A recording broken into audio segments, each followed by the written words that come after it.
আজকে আমি দেখাবো শরীয়তপুর জেলার কোন থানার মেয়েরা কিভাবে ছবি তোলে। তো শুরু করা যাক আজকের ভিডিও। প্রথমে আসি পালং থানার মেয়েরা কিভাবে ছবি তোলে।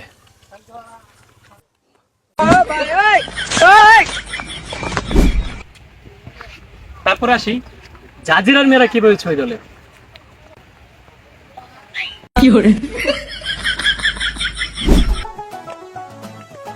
তারপর আসি গোসাইরহাটের মেয়েরা কিভাবে ছবি তোলে।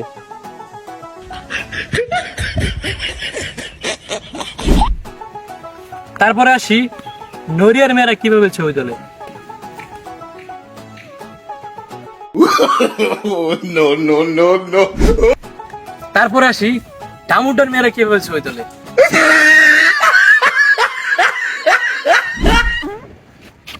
তারপর আসি সখীপুরের মেয়েরা কিভাবে ছবি তোলে। তারপর আসি ভেদারগঞ্জের মেয়েরা কিভাবে ছবি তোলে।